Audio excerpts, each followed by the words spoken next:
Yang terhormat Ibu Astuti Samosir selaku dosen pengampu mata kuliah retorika. Yang saya hormati rekan-rekan mahasiswa, selamat pagi. Assalamualaikum warahmatullahi wabarakatuh. Salam sejahtera buat kita. Om Swastiastu.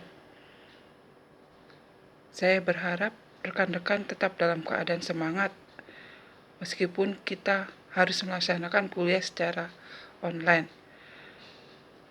Dalam tugas presentasi kali ini, saya akan membawakan sebuah judul yang tentang hakikat dari pesan. Di sini saya akan menyampaikan 3 hal.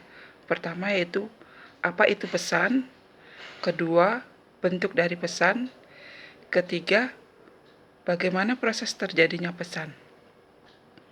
Apa itu pesan?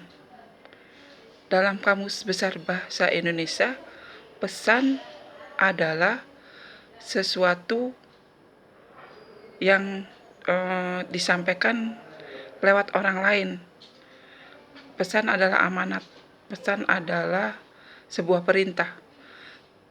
Namun kita akan membahas hakikat dari pesan. Zaman dahulu, manusia menyampaikan pesannya melalui bahasa isyarat, yaitu melalui gerak bibir, ekspresi wajah, dan sebagainya.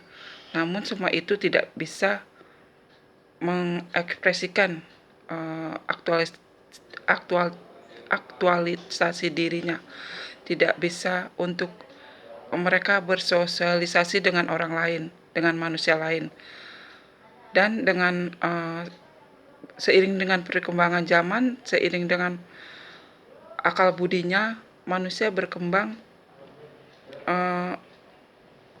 dan menemukan bahasa lisan dan tulisan sebagai alat komunikasi dan dalam menyampaikan pesan. Pada hakikatnya pesan itu bersifat abstrak. Kita harus mewujudkannya dalam bentuk konkret jika ingin pesan itu bisa diterima oleh orang lain.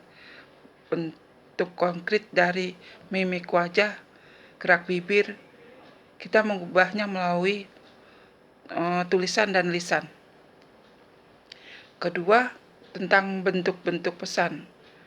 Menurut Huta Suud, pesan dibedakan menjadi 2, yaitu bentuk umum dan bentuk khusus, dan bentuk verbal dan non-verbal.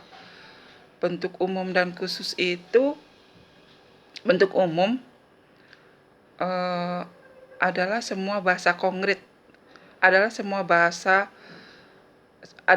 mimik dan gerak bibir yang kita gunakan dalam aktivitas secara menyeluruh.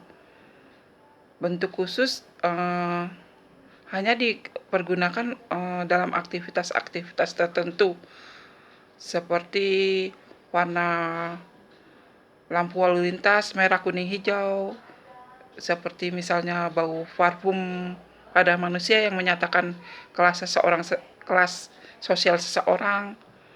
Lalu bahasa pada waria itu adalah bentuk-bentuk khusus. Bahasa waria yang seperti akikah, mehong, dan sebagainya itu adalah bentuk-bentuk khusus. Lalu bentuk verbal adalah semua bahasa lisan. Semua bahasa lisan adalah bentuk verbal. Dan yang keempat adalah non-verbal. Non-verbal itu adalah semua bahasa yang melalui gerak bibir dan gerak tubuh. Seumpamanya kita menangis adalah menandakan suatu kesedihan.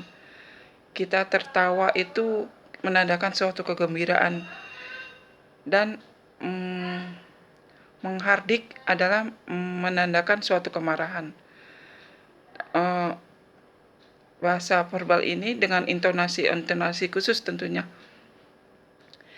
Yang ketiga yang akan kita bahas selanjutnya yaitu bagaimana proses terjadinya pesan.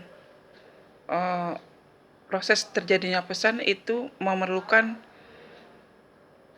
dua hal penting, yaitu pembicara dan pendengar, penerima pesan.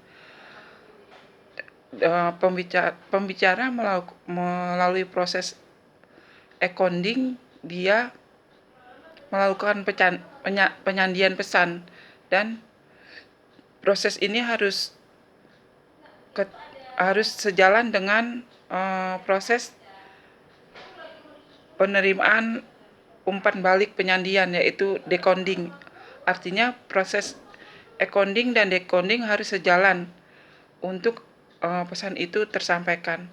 Semisalnya jika kita seorang pembicara sudah benar dalam menyampaikan pesannya, tetapi ternyata pendengar salah dalam memaknai pesan tersebut, maka pesan itu tidak akan tersampaikan. Jadi dalam hal proses terjadinya pesan harus sejalan antara pembicara dan pendengarnya. Dari semua hal yang saya sampaikan ini, kesimpulan yang dapat kita ambil yaitu pada hakikatnya pesan adalah bersifat abstrak, dan untuk mewujudkannya kita harus mengubah pesan itu menjadi sesuatu yang konkret melalui bahasa lisan dan bahasa tulisan. Kedua, bahwa proses decoding dan encoding itu adalah sangat penting. Cukup sekian dari saya, semoga ini ada hal yang bermanfaat. Terima kasih atas perhatiannya. Assalamualaikum warahmatullahi wabarakatuh. Selamat pagi. Om Swastiastu.